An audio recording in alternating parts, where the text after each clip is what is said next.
AJ, you've talked the last couple weeks about how excited you've been about getting your first playoff start. Do you think it helped you at all to be here last night and sort of get a feeling for what the atmosphere is going to be like and just take in a playoff game here before you get to take the mound?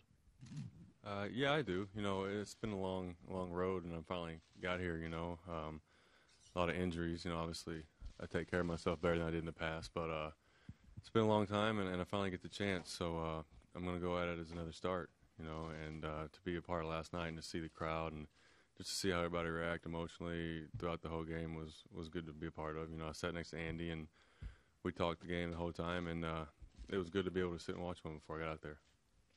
AJ, right off the right-hand aisle here. AJ, where were you in 2003 during the Marlins postseason? I was here. When we came, what was that like?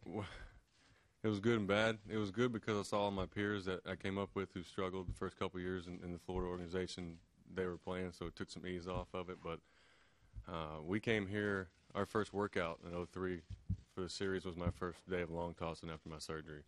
So I was just getting to where I could throw, so it kind of made it even worse. So I'm looking forward to being a part of this. Mel, on the right-hand aisle again. AJ, how do you explain the rhythm that you and Jose Molina have had in the last 6 starts? It's more of a kind of a me rhythm. It's being able to throw both heaters anytime I want. And just working off of that 4-seam, 2-seam, just whenever, inside or out, and not really worrying about calling it, and kind of just working at a faster pace. He just keeps me going at a little quicker pace, and we seem to click. On the right-hand wall, Sweeney. AJ, we keep hearing that word rhythm. Girardi used it. Molina used it. What is it specifically that means to you, and how does it translate better between you and Molina than it does you and Jorge? Well, I wish I knew, because I went through that stretch early in the year. It was a pretty impressive stretch, and it was with Jorge, so that was good rhythm too. I figured he was going to catch because we had a good rhythm the past handful of starts, and I guess it's a comfort level. It's maybe having the same guy out there every day and not mixing in and out, and just getting the feel of him wanting to know what I want to do on a consistent basis instead of having maybe to come in and out and figure out what we're doing. It's the same game plan every day. It's just sticking to it. Off the right-hand aisle again. AJ, earlier today, Ron Gardenhire described the Yankee line up top to bottom, professional hitters, always taking professional at-bats. Can you talk about the advantage or the comfort level that means to you and the rest of the pitchers knowing what those guys are going to do? Well, we talked about it early as a staff, in the bullpen about just keeping it close. We get the last at-bat here, and that's always good.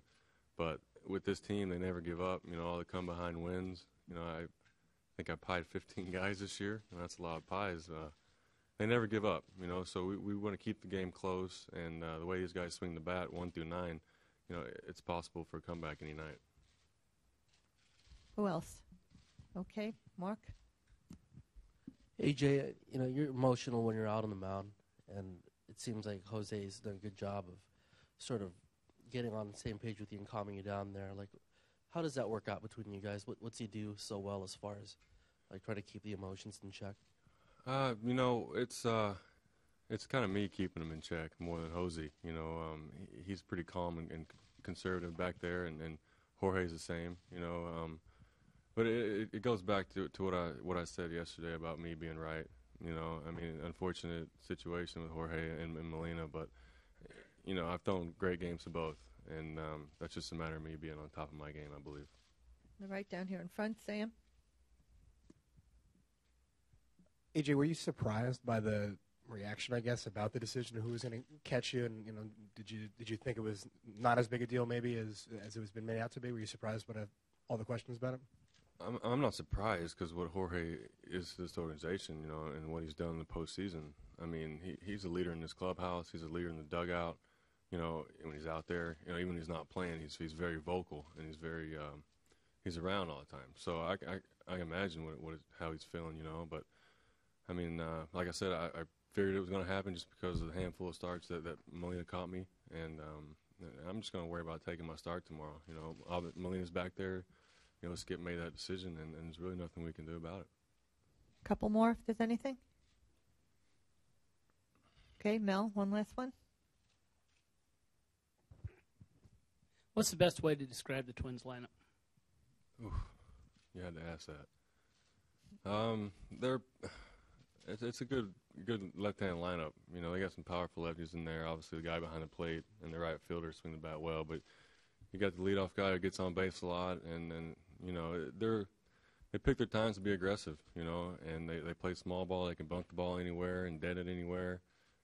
You just have to be on your toes for everything in that lineup. They run, they hit for power, and they do little things. So just got to attack one pitch at a time and see what happens. I see a couple more hands. AJ, Mark?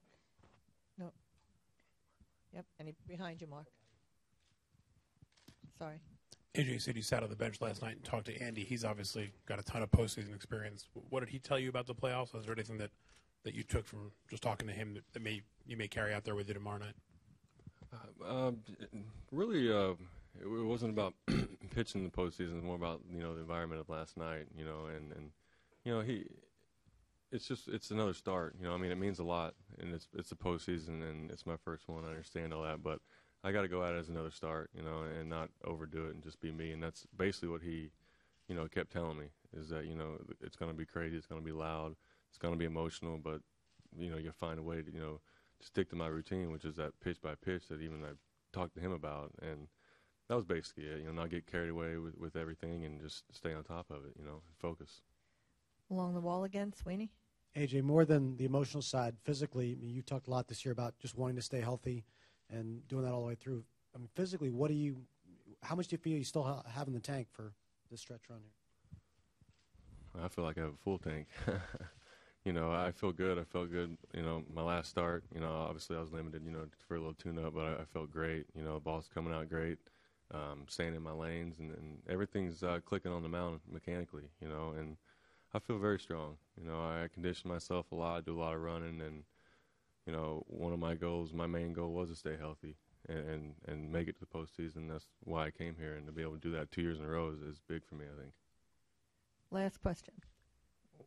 AJ, one more on 03. Were you in the middle of the celebration on the field after the Game 6? Yeah, I was.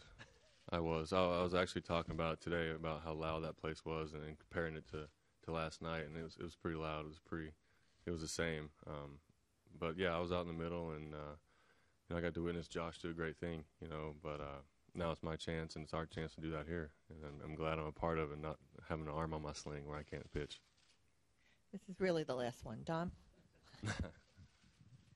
AJ, having watched postseason games, including the ones you were at in 03, you know, power pitchers often do well in the postseason. I was wondering, do you see yourself and with the stuff that you have as being the kind of pitcher that would translate well to postseason pitching? Well, I plan on backing that up. I've always said that I'm ready for the stage, and I want to pitch. I mean, I watched every game. You know, I lay in bed with my wife and watch the games, and just like, honey, can you imagine if I could have that opportunity to throw in the postseason, pitch in the postseason? But you know, yeah, that's going to be a task for me. You know, to harness it. You know, and not go overboard, because it's the playoffs and it's a packed house and it means a lot, and just not overdo it. You know, and stay within myself and not overpower it. Thank you very much.